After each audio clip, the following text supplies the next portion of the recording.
So I always like to start this exercise form off just with some very simple stretches and bends.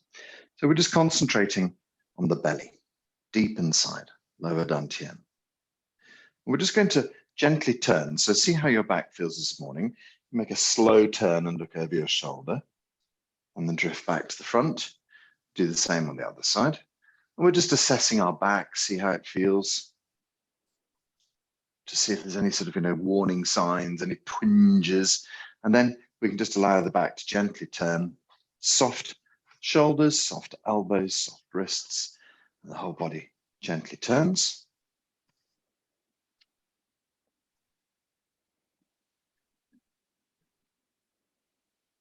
So the movement comes from the very core of the body. As you turn your belly from side to side, move dantian, the rest of the body responds to it. The shoulders gently respond, the arms will move and tap. You can feel your hips move a little bit, feel your thighs and knees move a little bit. And of course, the whole spine rotates.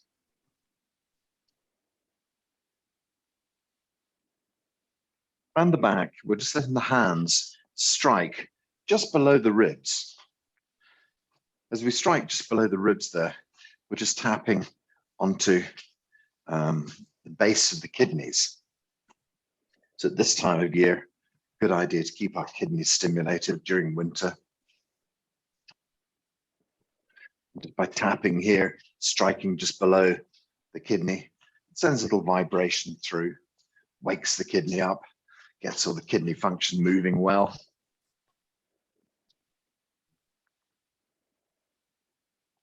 So Wednesday morning being the healing class, it's a bit less vigorous than Tuesdays and Thursdays. Tuesdays and Thursdays we do lots of exercise and we do them with vigor, but on a Wednesday we can just let ourselves drift gently through these exercises. And as I often mention, they can be done sitting down on a stool, you can do them lying down, and then the question would be, how on earth would you do an exercise like this lying down? Well, the most important thing about Wednesday's class is that we spend more time thinking about mind activity. And so the most important thing is that we use our mind in Shen Ji Qigong much more than in other styles of Qigong. So what I'm talking about there is visualization. Visualizing a healing outcome for our bodies. So this is one of the interesting things. There's this idea that we use a lot, which is Yi Dao, Qi Dao. So when you translate that from the Chinese, it essentially says, where the mind goes, Qi follows. And so energy, Qi if you like, energy always follows information. That's a sort of an immutable law of nature. And so essentially what that means is that if we put our mind to a particular task, then the qi can flow in that direction. But one of the crucial things to understand is that the body follows the subconscious. That's a really key aspect to Shen Ji Qigong. The body follows the subconscious, not the conscious. You know how difficult it is to tell yourself to do something. It would be impossible for you to tell yourself to beat your heart at a different rate just by using your mind and sort of say, right, okay, I'm just going to tell you, heart, now I want you to beat 5 times faster. This is not possible. The body just sort of looks at you and goes, huh? And so the body follows the subconscious. The question is, what is your subconscious mind telling your body to do today at any given moment? And so this is why we have to work ourselves into a kind of relaxed liminal state where we have to move back into what's called our natural self in Shen Ji Qigong. And that's the sort of the first stage of being, of healing yourself. It's just to stop the mind, quieten the chat inside, and come into a still place. When you do that, the body can move back into its own healing methods, I suppose. But we can also amp that up, and we can move into healing ourselves more directly using our mind to actually do the healing. So we'll look at that a little bit later on. But this is this most important idea that your cognitive mind can't tell your body to heal itself. So you can't think in the same way, what am I going to have for dinner? You can't think, right, I want my kidneys to work better. You have to work on an inner body level. And I suppose the most important thing to note from that as well is that, well, yeah, let me think that thought through. Yeah, it's just worthwhile noting the fact that we can't judge what our subconscious is telling our body to do. We can't really see those patterns. Sometimes we can hear them in our head. Let's just slow this exercise down, open up a bit more, just use your neck, stretch out a bit more. Yeah, so we can't really audit those subconscious processes. The only thing we can really see are the patterns that go around in our heads. Catch yourself muttering about how stupid you are. Oh, blah, blah, blah, blah, and you suddenly realize that there is a pattern there of some sort, that you feel cross with yourself for some reason. But the question is why? Why do you feel cross with yourself? What's that all about? And that kind of auditing is very important. That's the listening to the voices in your head, stepping back from those voices and wondering what triggers them. So yeah, I often come back to one of my students when we were on retreat together. He just said to me, God, I find it sometimes incredibly difficult to quiet my mind down. And I said to him, yeah, well, you know, we all experience that, and it's just a question of practice. And, you know, I was just about to go off on my usual things. And he said, so what I do is I listen to the conversations I'm having with myself. I sort of said to him, yeah, that's it, exactly. And then he said, what I do is I try and pigeonhole them. I said, what do you mean by that? And he said, well, where do they come from? What categories do they fit into? I said, oh, that's very nice. And so he sort of said, you know, I found that after I'd fitted them into categories, you know, there was a category there that was worries about money. There was a category there that was stories about my father. There was a category there that was stories about my mother. There was another category about, and he went on listing about half a dozen things, but it wasn't more than about half a dozen. And that was it. So, you know, I used the same technique for a while, and I began to realize that the stories that I tell myself only come from about 3 different places. And when I realized that the brain is incredibly clever at making extraordinary variations on a theme, you know, it can tell you 20 different, apparently different stories, but they all come back to the same worry, let's say. You know, let's just use as an example, the classic worry, which is money, and especially around this festive time of the year where people have to give presents and go places and all that sort of stuff. Money can become much more of a concern. And so there was this, let's just take that example of money as being a driver. And then you discover that, you know, you're worrying about someone coming over to your house, and then you're worrying about a holiday that you'd planned, and then you're worrying about your children's birthday party, then you're worrying about some new clothes, and you realize that, you know, what happens is that everything stems from the same place, worry about money. And that one fear can actually set off 1,000 thoughts a day. That's not an exact measure, but you know what I mean. And so when you start to see the root problem is money, and you think, well, okay, so let's look at that. Am I going to become bankrupt in the next 3 months? You know, and the truth is that actually I'm not. And the truth is I'll probably, you know, do it on a piece of paper. And it looks like I'll be able to get through Christmas. And then you have to think to yourself, okay, well, now I've seen the truth of it, and now it looks like I am going to be okay, then why is this going round in my head? And then that's where you have to stop it and look at the root. And then you think, why is this money worry happening? And then you think, oh, well, I know that my mum was awful worrier about money. Perhaps I've inherited that from her. And you test that theory and you think, yep, that's it. And then you start to think, okay, I want to forgive that. I want to bless that. I want to send my love to my mum and her fear. She's passed on now, but that fear that I'm still holding for her. And then you sort of find some way to try and heal that.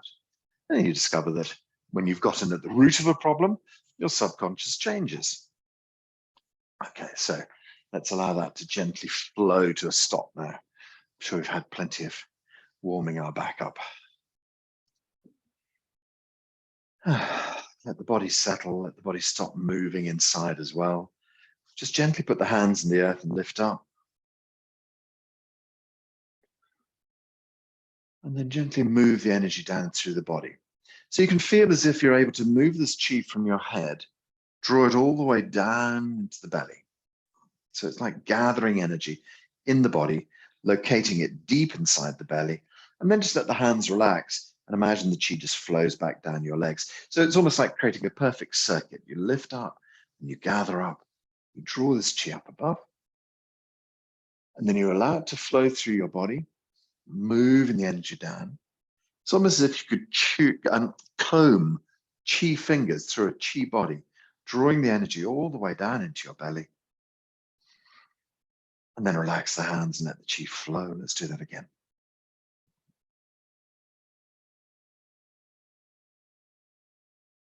And draw this energy through. Move the chi deep inside. Bring the energy to the belly. And then relax the hands and the chi flows on. So if you feel wobbly and lightheaded, you can keep doing that exercise. Doesn't matter how many times, 10, 20 if you need to. If you're happy, we'll just continue on to doing our simple back bends. So all we have to do is just lift the hands up one more time, stretch them up into the blue sky, get a nice long stretch. And then we're going to engage just our ears and arms. Try and trap the ears and arms together so that we tilt the neck over on its own. And then we can start to arch into the upper back, start to arch into the middle back, and roll into the lower back. Let the body hang down. The body relax and hang. Release the back of the neck as much as you can. Okay, so we're imagining a line drawn between the toes. Gently stretch towards that line. And release. We imagine a line drawn between the roots of our toes. Just gently stretch towards that line. And release. We're imagining a line drawn between our insteps. Gently stretch towards that line. Gradually getting a bit deeper each time. And release. We're imagining a line between our heels. Gently stretch back towards that line. And release. Just let the body hang. Lift the tailbone up behind. Push the tailbone to the front of the body. Allow the spine to roll up. Head, arms, and ears gently follow. It's like a sort of cantilever. We draw all the way up to the top and stretch. Let's do some back bends so that the knees and hips drift forward and you can just gently lean back. Up and gently back. Up and gently back. Up and gently back. Stretch up into the blue sky. We can do some side bends. So let the left hand arc down. It's almost like you're trying to touch the back of your left knee. So you're sort of almost leaning backwards slightly as well. Let the right hand come down. And open up the left side of your body. Down on the left.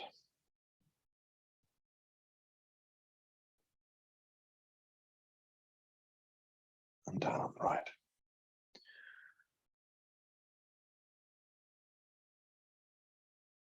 Very good. Draw the hands up into the blue sky. Nice long stretch up. Just bend over gently. So arms and ears are the first part, just working the top of the neck. And then let the upper back go, middle back go, lower back go. Stretching down, relaxing down, letting the body hang. It doesn't matter where you get to, just let the body hang here gently. Back of the neck is relaxed. First extension takes us gently down towards the toes. And release. Then we draw a line between the roots of our toes, stretch there. And release. Stretching between our insteps. And release. Back towards the heels. Release, relax, body hangs. Lift the tailbone so it points up behind you, and then swing the tailbone towards the front of the body, and the spine slowly starts to assemble. The arms and ears come up as one piece, which puts an extra sort of stretch onto the nape of the neck. Up, up, up, and stretch up. Good. Release knees and hips forward and gently lean back. Stretching up and back. Up and back. Up and back. Good. Hands up into the blue sky. Left hand arcs down. Right hand opens the whole side of the right side of the body up. Right hand goes down. The left hand opens up the whole left side of the body. Down on the left.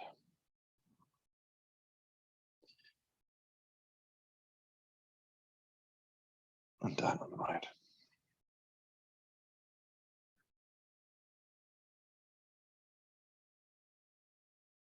Good. Draw the hands up into the blue sky. So try and go through these with straight legs, the next two sets.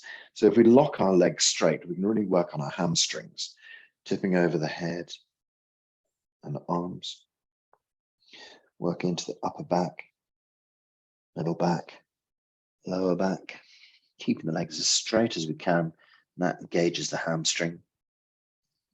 So let the body gently hang there.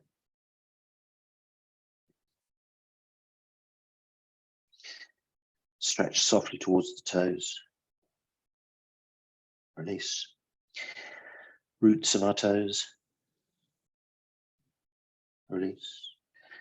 Insteps. And release. Heels. Body relaxes and hangs. Tailbone lifts up behind.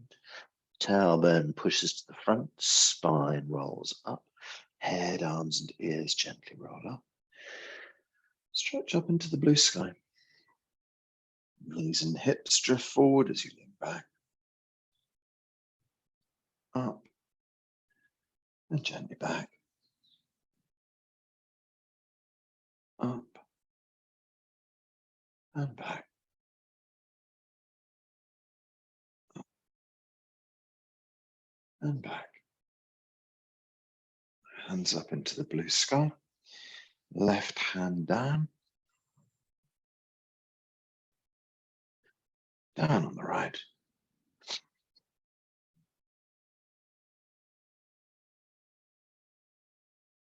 On the left hand side.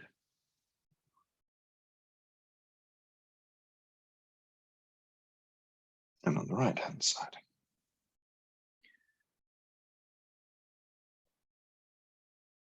Good. Draw the hands upwards. Last time, legs nice and straight. Head, arms, and ears. Upper back, middle back, lower back, and keep the legs nice and straight and just relax the body down. The body relaxes and hangs. Extend softly towards the toes. And release. Roots of the toes. And release. Toward the insteps. and release. Back towards the heels. Let the body relax and hang. Lift the tailbone up behind. Push the tailbone to the front and roll the spine up, vertebra by vertebra. Arms and ears come up as one piece, stretching up into the blue sky.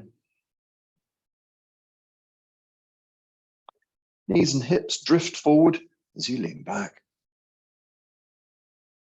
Up and gently back. Up and back. Up and gently back. Good, and stretch up into the blue sky. Left hand curls down. Right side of the body opens. Right hand curls down. Left hand side of the body opens. Down on the left.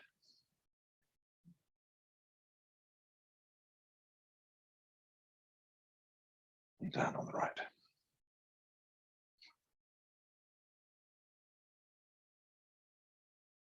And then to stretch the hands up into the blue sky. Release the hands down the sides. Let's gather some chi. Hands go deep in the earth. Lift up.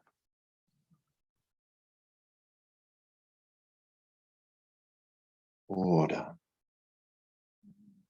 Move chi from the head down into the belly. So if at any stage you feel dizzy, this is the exercise that really helps you bring back yourself into yourself.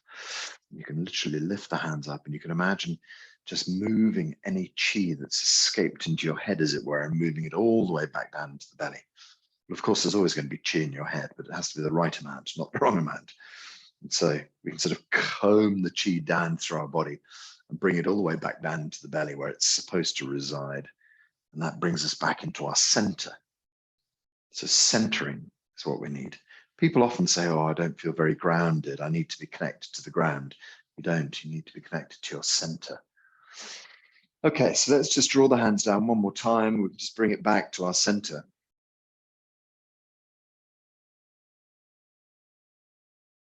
Let the hands settle on the belly. And as I always say, if you need to do that more times, you can keep going, that's fine. If you feel dizzy, you can sit down. If you feel dizzy, you can lie down. As I've mentioned, any of these exercises can be done lying down because you just imagine them. So there's a lovely story about a guy who was hurt very badly in a, how does that start off being a lovely story, but it will be, hurt very badly in a factory accident in China. And basically the doctor said he'll never walk again. And so he was back in his hospital bed, or back home, in fact. And his Qigong friends kept on going to him and saying, just practice lift you up, put you down in bed. So that's the exercise we do on a Tuesday. Just practice lift you up and put you down in bed. So he'd go through each movement in his mind. And then one day he was just lying in bed and he suddenly thought, oh, I can move my fingers, and so he just moved his fingers a little bit, and sure enough, they moved. And so he thought, right, okay, so that's it. I brought back movement into my fingers by just doing this exercise in my head. And he said to his family, I don't want anybody here to keep me company. I don't want anybody to come into the room. I just want you to feed me 3 times a day. Otherwise, I'll be doing my Qigong. And his friends brought him pictures of lift you up, put you down to follow, the illustrations of how the exercises work. And so sometimes he'd just watch the exercises, look at them almost like an animation. Other times he would work through them in his head, doing the exercises again and again. And then slowly his whole body came back into movement. He could move his toes, he could move his legs, move his arms. And he basically cured himself of paraplegia, which is an astonishing thing. He then became a teacher in the center. The story gets more interesting after that, because if you talk to any of the other teachers who worked in the center, they would tell you he's the most vile man on earth. But he had such a huge ego about having cured himself from paraplegia He used to tell everybody about his story all the time and go on and on about how powerful his mind was. And it just sort of upset everybody. And so he was never particularly well liked because he'd never quite mastered the idea that he should be humble about what he'd done, that it was a miracle that he'd created. And so he used to blab on about it all the time. And then eventually the story goes, and there's a sort of certain amount of Schadenfreude in this, that he had a stroke. And that's when he retired as a teacher. And then he set about curing himself from his stroke. And so he'd lost all the feeling down one side of his body. And so he completely rebuilt that again. He never returned as a teacher. I think he just worked as a local teacher. But he cured himself from paraplegia and then cured himself from the stroke, just using the power of his mind. Just think upon that for a few moments. How extraordinary that is as an idea. Idao Chidao, where your mind goes, the energy follows. So the real problem we have is that we don't know how to organize our minds. Heavens, if we all knew how to organize our minds and really use them to the extent that that chap used them, then just imagine what this world of ours could be. And so this is Dr. Pang's kind of vision for the future. You don't really hear very much about it, but Dr. Pang was trying to build a city based on Qigong practice. He was trying to get, millions of people to come and follow, living in the same city together. A wonderful idea that was, just to see that as of course, that dissolved, unfortunately, when the Communist Party got a bit twitchy about Qigong, the power of Qigong. So that never came about, but it's also Dr. Pang's idea that that would be the sort of path of evolution for humanity. So if we could just spend more time working on this extraordinarily powerful tool we have, what a world we could create. We could move from our Homo sapiens into the next level, which I hope I've coined the phrase Homo spiritualis. This new idea I came up with about 5 years ago. Obviously, Dr. Pang came up with it first, but this idea that we could start to evolve ourselves to the next level, to being conscious beings, where we're consciously acting with everything that we do. So the question is, how do we train our minds? How do we bring our minds to do these things? It's a very important question, and that's what we're here doing on a Wednesday. Is we're standing quietly or sitting or lying down. We're using our mind. First of all, we're quietening our mind. So that in itself is quite a trick. When your mind's rattling away, what do you do about that? The simplest way is to have your mind inside your body. Gently draw your mind back. You hear it in every Qigong form, every Tai Chi form. Draw mind back. It's such a simple idea, but there's so much behind it. What we're saying there is draw your mind from the outside world, from all the attachments around. Gently bring it inside, and preferably down into your belly, down into lower dantian. So that's the centering I was talking about. Sometimes when I find my mind ranging off to the supermarket and other appointments and things like that, I'll bring it back with a simple breath. So it's a sort of an image that I've developed, really, the idea that you could breathe qi in through your nostrils and it would go straight up your nostrils and into the center of your brain and illuminate the center of your brain. Quite clearly, the passageway doesn't work like that. But you can imagine for qi that it does. So you breathe in through your nostrils and you bring this qi to illuminate the center of your brain. So breathe in. Imagine your brain starts to glow and then breathe down into your belly. So straight down from the brain, straight down through the middle of the chest, straight down into the center of your belly, and then just take up some nice gentle breathing. So this is the sort of the passage of pulling your mind back from the outside world, breathing your mind back into the center of your head. When you breathe out, you drop your mind down into your belly. And then you just gently breathe. So from time to time, you'll have to bring yourself back to yourself. It's just nature. That's fine. Don't be cross with yourself. Don't think that you're not good at doing this and that everybody else can. You're just not trained at doing it. And everybody can train themselves to do it, to hold their mind steady. So don't give up because it seems too difficult. I think I must have had one of the most crazy, wild brains. It was like 27 wild horses running in opposite directions. But now it's fairly organized. And it just takes a little bit of practice. So the first thing we're doing is stilling our mind, letting our body be still. Operating your mind takes energy. It spends all this chi that you're gathering. So the more you're chewing through shopping and diaries and problems and family and blah, blah, blah, and then worry about this and I'm worrying about that and I'm thinking about the future and what about those things from the past? That chews up energy like nothing on earth. So you're burning all this fabulous chi that you can gather just by letting your mind run wild. Digging into the past. It's interesting because we have, and I used to subscribe to the idea as well that we have to dig through history to find out what our future will be.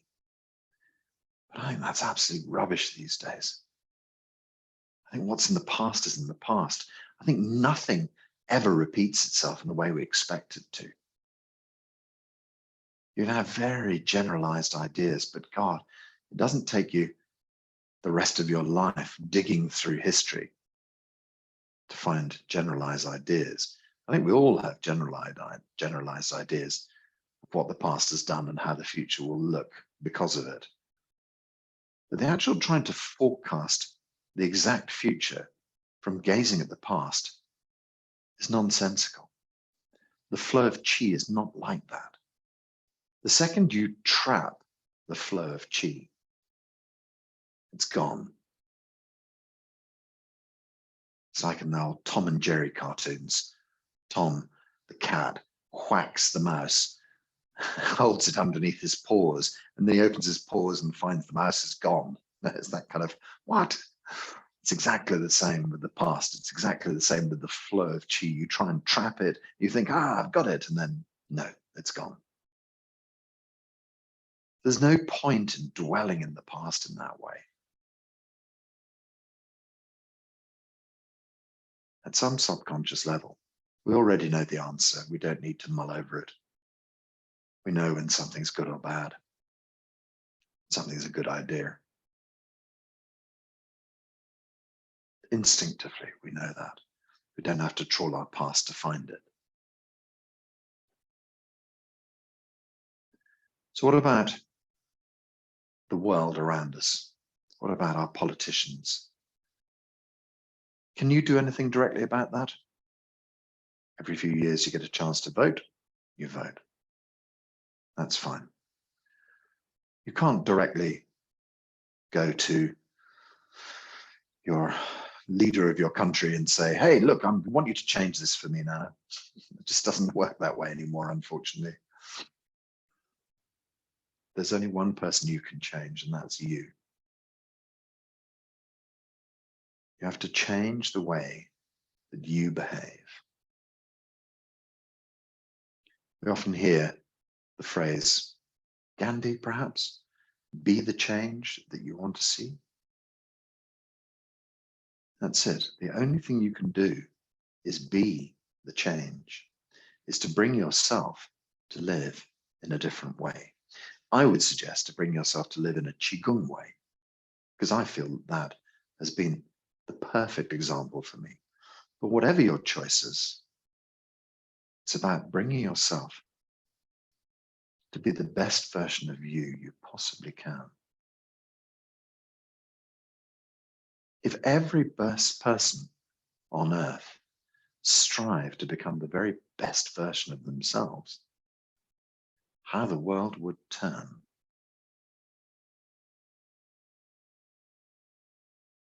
What a thinking point, eh? But don't think about it. It takes too much energy. So we stay steady in our bodies. We don't trawl the past. There's as much point in projecting into the future as, well, what's pointless, as having a teapot made of ice. It's just pointless. If you have something to do in your future, do it. Book a holiday, stick it in the diary, walk away. Book the appointment with the doctor, stick it in the diary, forget about it. You know, there's no point in chewing over your future. Your future, it's impossible. There are so many billions of moving parts in your future. Who knows what will happen in the next 10 minutes? No point in trying. Just be here. Be still.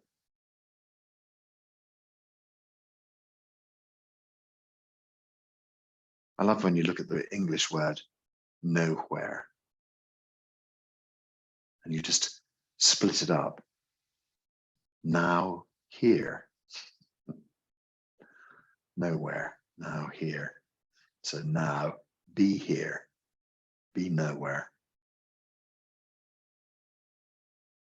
Now, right here. In this very present moment. Not being dragged down by the past like an anchor. Not being attracted by the future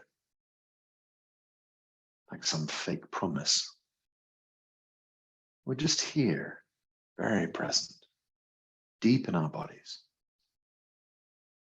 So when you find this lovely present moment, this is where your body has moved into healing mode. So this natural state, just being present in your body.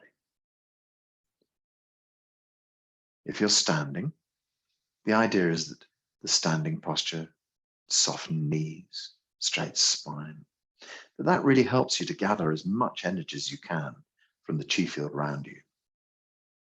So your body gently moves into this kind of optimum healing posture where chi flows up your legs into your body, chi flows down from the heavens, all the chi around you into your body, all the chi inside your body you don't need out. So you have this lovely sort of balancing effect. We're not spending any energy, we're just gathering lots of energy. If you're sitting, lying down, same thing is true. Your body clicks over into this healing mode. It's the same kind of healing, same kind of cleaning inside that happens when we sleep. But now it's more powerful because we're focused into our bodies, letting the healing take place. So what's the next layer of healing? Is to actively heal yourself. When you feel that you can stay steady like this, perhaps there's some area of your body that you think you would really like to clean. Perhaps your liver or your kidneys need a good spring cleaning. You could imagine just shining chi through, illuminating inside. Perhaps there's some sort of, how does it look to you, like decay or some dust or dirt that needs cleaning away. You can imagine just combing through, cleaning everything out. Hosing down, how about that as an idea? To like take a big fire hose and clean inside. Perhaps you've got different ideas, perhaps it needs a broom. I remember one lovely visualization where Lu and Ling, my teachers, they suggested that we sort of like see ourselves deep inside one of our particular organs. So you can imagine your liver like this vast great cave that you're standing inside. And they said, you could visualize you, perhaps you're dressed in one of those yellow protective jackets, and you've got a yellow hat on, and you've got with you, brushes and buckets and things like that, scaffolding and step ladders. And perhaps you could be inside your liver, give it a good cleaning on the inside, clean out all the bits, see if there's something crusty that needs breaking off and cleaning, and fill up some buckets and take all this stuff away. It was just a lovely little visualization of you being a little cleaner inside one of your organs. It was lovely. Really appealed to me. But then perhaps if there's something particular you're working with, perhaps you have some sort of diagnosis. Well, the more you can steady your mind, the more you can keep yourself still and focused. You can use science to help you. So perhaps, obviously not particularly now, but perhaps it's useful to understand the process that's not working inside your body. So let's say that your kidneys are not filtering as well as they should do. The thing to do is to go and spend a bit of time looking at online articles about how kidney filtration works. Perhaps, get I've got a book, which is Dorian Kindersley. Is a sort of, it's not quite kids' scientific books, but they are kind of like every man's kind of scientific book, where you can actually go and look at what a kidney looks like inside. They have much more simple, it's not quite a medical journal, it's not quite a full medicine book, but it has a good description of how a kidney would work and how the blood flows through it and how the cleaning works and how the filtration works and the little sort of, what are they called? Islets of Langerhans. Gosh, I don't know where that popped up from. Not even sure if that's right. But, the little bits inside a kidney that could do the filtration for you and to understand how every sort of flow works. And when you can go to that kind of scientific level, you can sort of study it for, spend an afternoon studying the function of a kidney, get the pictures drawn in your head, and then start to make that flow happen when you stand in a state like this. Imagine the blood flowing through the organ. Imagine the filtration system working. Imagine the kidneys, imagine the fluids being delivered into your kidneys. Imagine the filtration. Imagine the urinary system connected to it. And so we go into the really, really deep detail and see everything working perfectly, see every function in perfect working order. And so we have our first layer of healing, which is just being still and feeling good about your body, feeling that your body is naturally well. And then when the mind can be a steady place, we can then go into a very deep level, deep and scientific, and really feel, because very often what happens is that you find out that something's going wrong with your body through a scientific method. So your doctor will come back and say, there's been a blood test and we've discovered that this is not working in your kidneys. You say, okay, right. So you've been given scientific information. That scientific information has gone into your subconscious. The only way that you're going to really counteract that scientific information is to use your own scientific information. Now you have the science of how your organ works incredibly well. Now you know where the blood gets delivered into it, how the filtration works, etc. And now you can apply science to healing your kidneys. And so that's kind of taking the bad information and transforming it into useful information, because doctors give you bad information. They say, this is happening to you. And you think, oh no, now I'm going to, collapse or whatever. But now we take the scientific information and say, thank you, doctor. That was very kind of you to inform me where the problem lies. Now I can use my science information to clean out my kidneys. Go way beyond what they are capable of. Science is extraordinarily limited when it comes to things like this. This is the new science. This is Hunyuan entirety theory, the science of qi. Dr. Pang has published a vast work about how qi relates to science. It's a new level of thinking, way beyond where we're at the moment. Although, to be fair, quantum science is getting very close. Quantum science understands these kind of things. The mind moves, the energy. And so quantum science is a bit of science that most scientists just look away from. They just try not to get involved because it's too difficult or too weird for them. But that's where the real cutting edge is, where the truth of it is. So allow your mind to work through, to clear these problems. Use a very still, deep mind. Use it like a scalpel to clear out anything that's not needed. When you finish working away with that, feel healed. So each time you come to this quiet space, and if you're particularly working with something, I suggest you do it every day, twice a day, 3 times a day, 2 hours, 5 hours, whatever it is that you can sustain. If you want to make yourself well, do it a lot. Don't just think, oh, once a week will be fine. Do it every day. Make it your prescription. Do it night and day. Get deep inside. Heal the body. And then eventually you'll go for a test and the doctor will say, I don't really understand it, but it's better, it's fixed. And you say, well, I understand it. And you're very smug about that. So let's just draw ourselves up into our mind for a moment. We're going to make it very pure. So we can use a tone which is Shen Ji. Shen Ji is a tone for clarifying the consciousness.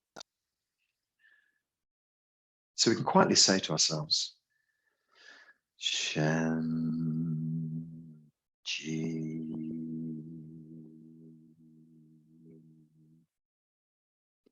Perhaps find a more head note. Shen Ji.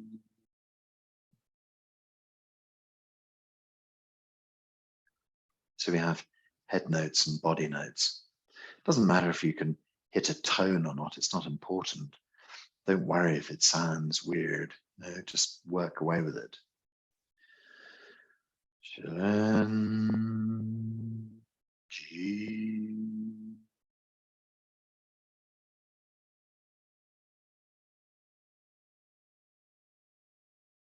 Let the note vibrate in the center of your head. Shen Ji.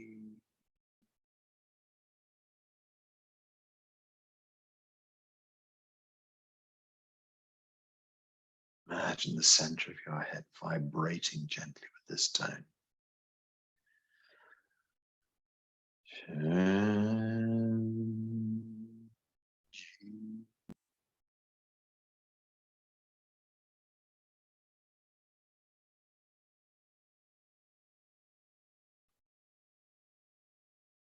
Shen Ji.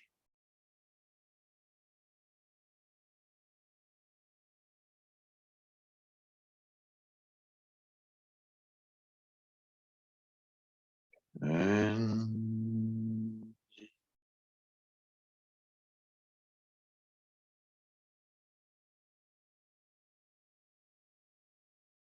Shen Ji is like sharpening the scalpel.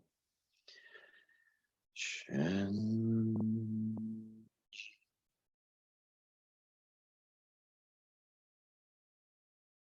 It's like bringing focus to a laser beam. Shen Ji.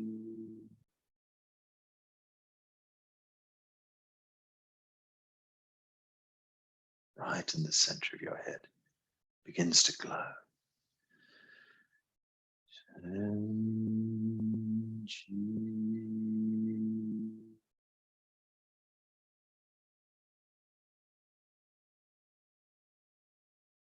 A little bit quieter, a little bit more internal.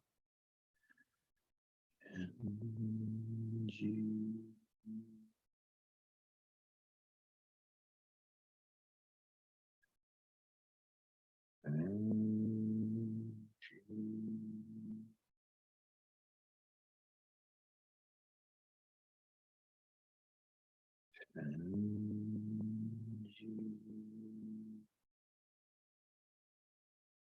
Relaxing in the center of your head.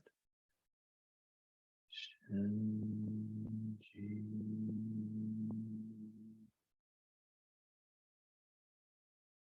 Relaxing your consciousness.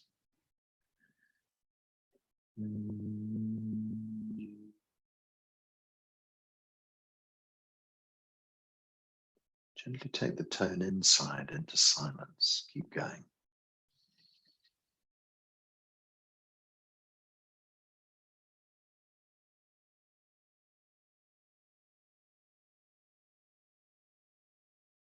Observe the subtle vibration of Shen Ji.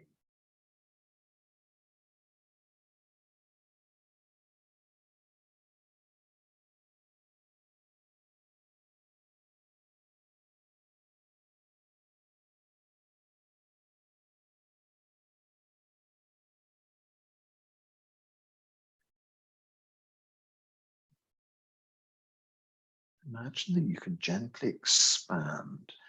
Now we're imagining expanding from the center of the brain out into the universe. Almost like you could open your head like an observatory and suddenly allow yourself to open out into the universe. Silently say Shen Ji and allow yourself to connect with the consciousness of the universe.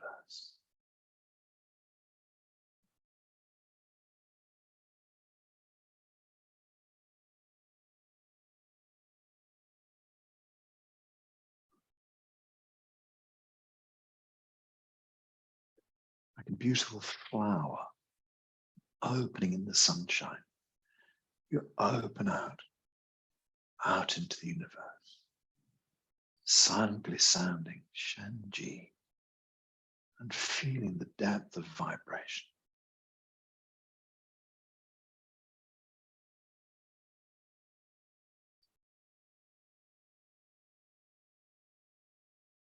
You, empty but not empty,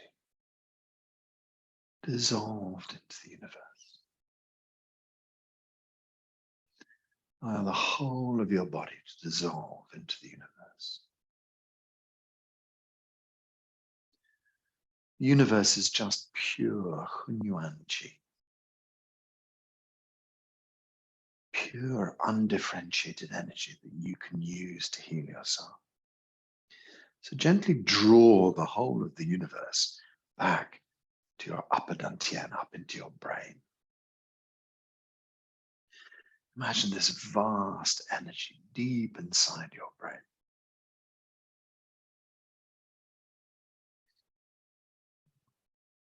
Observe the whole of your head. Gently observe your neck. Observe your shoulders and your arms to your fingertips. Bringing this beautiful energy into your throat and into your chest. Observe this energy deep inside. Observe this energy as it moves down your spine, around your ribs, through your body, down the spine to your tailbone, through the middle of your body and down into your lower body, through the pelvis and the hips, hip joints and thighs, calves and ankles, knees as well. Don't forget the knees, calves, ankles, Achilles, feet. So now we have the vastness of the universe, Hunyuan Qi in every cell of our body. Allow this incredible energy to heal every cell in your body.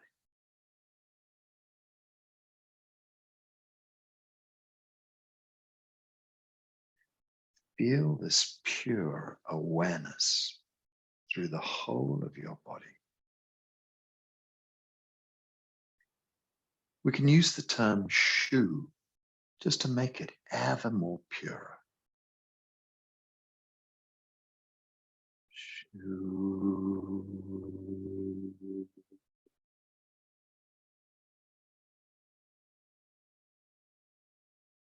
It's XU in Chinese, but it sounds like shu, like the shoe you put on your foot. Shu.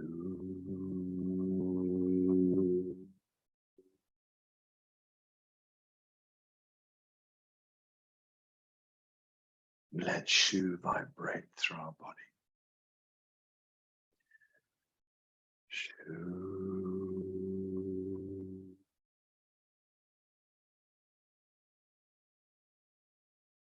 Making the finest healing inside. Shu.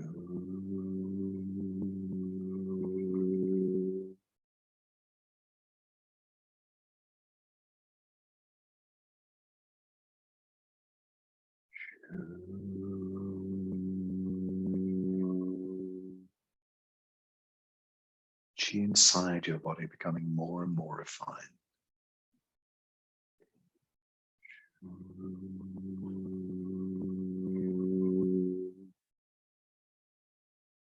The chi in your body merges better with the chi from the universe.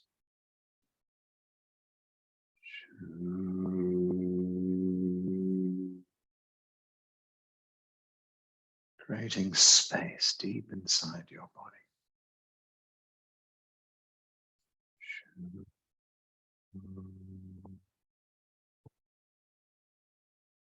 Finer, better, merged.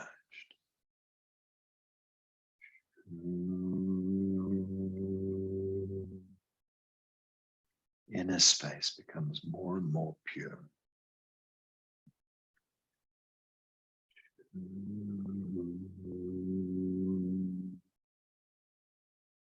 Saying shu ever more quietly till eventually it's inside.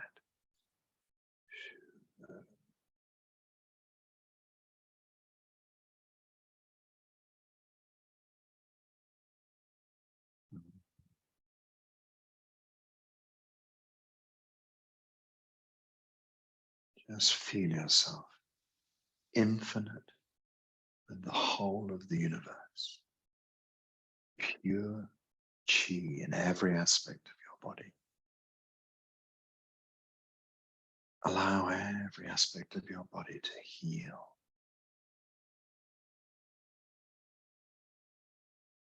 Know at the deepest level that this heals your body. Have no doubt.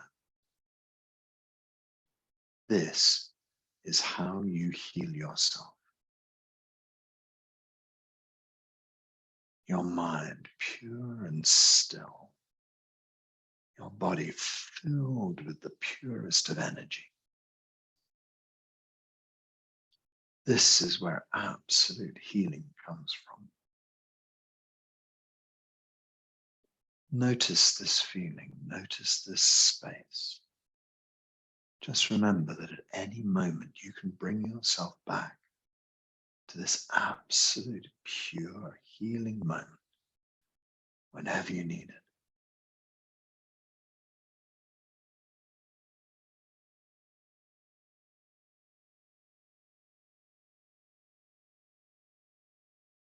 Whole body in perfect working order.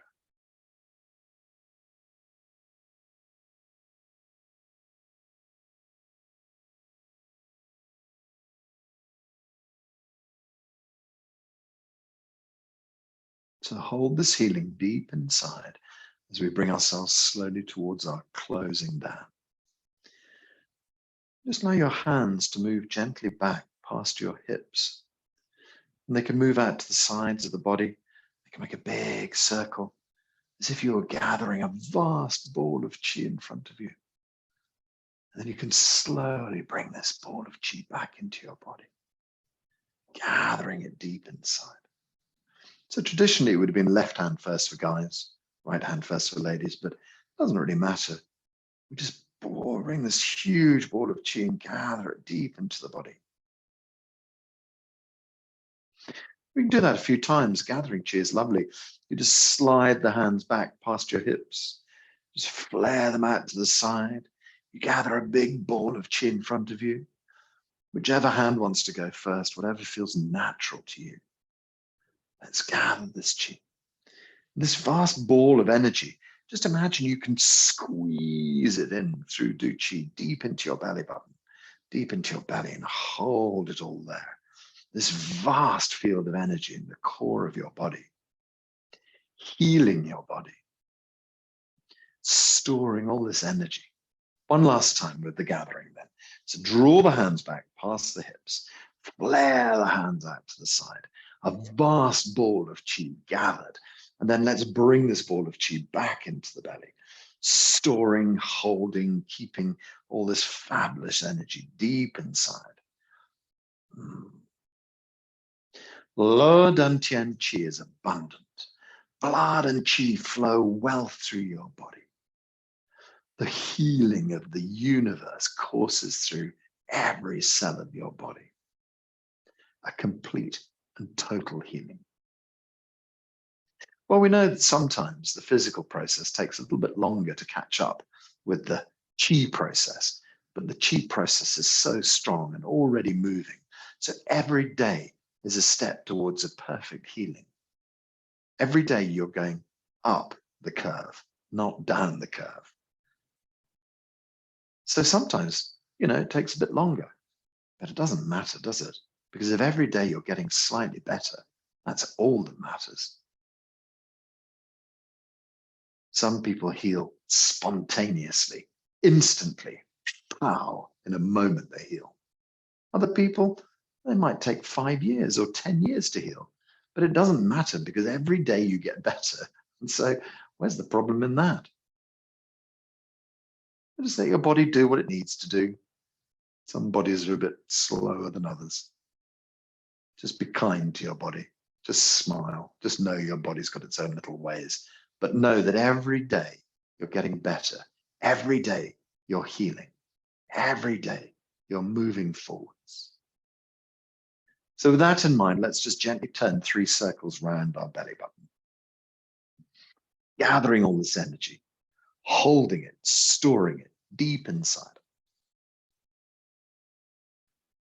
And then when you've done 3 circles, you can go around in the opposite direction, and that just sends a message to the body.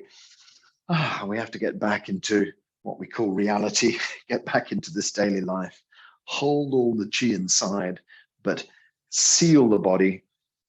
And then as we stand here, we can just imagine what's called our Wei Qi layer. It's about 1 inch around your skin, around the whole of your body. It's like a sort of suit of chi around your body that keeps you safe, a protective layer of energy, glowing layer of chi, or Wei Qi layer. So we keep ourselves safe inside our Wei Qi layer. And then we imagine around it, our chi body. It's like 1 meter in front, 1 meter behind, left, right, up, down, this vast chi body that protects us, but it also connects us to the outside world as well. So see yourself inside that. Every cell in your body working well. Every cell in your body working perfect condition. All functions of your body, perfect working order. All functions normal. All functions of your body normal. And that's not what has become normal for you in the last 20 years. That is normal, average human working well. Don't accept the old, only accept the new. This is the way it's going to be. Your body healing, everything working well, everything completely normal. All functions normal.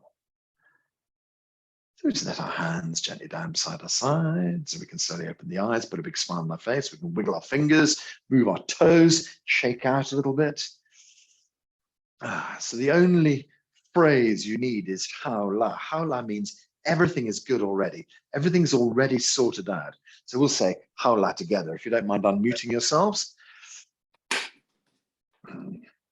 So we put our hands up in the air. I count 1, 2, and then we shout Hao La vigorously.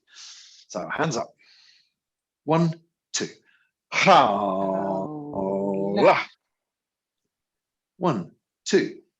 Ha. 1, 2. Ha. Oh, lovely. Thank you very much. So you've got a little salute in Shen Ji Palace. Your right hand with the palm facing up and your left hand palm facing down. And you kind of gather the fingers together. They sort of roll each other up and you put the thumbs on top. Oh, thank you very much. Really good to see you guys. Thank you. Thank you. Jeremy. Bye. Bye. Bye. Bye. Bye. Bye.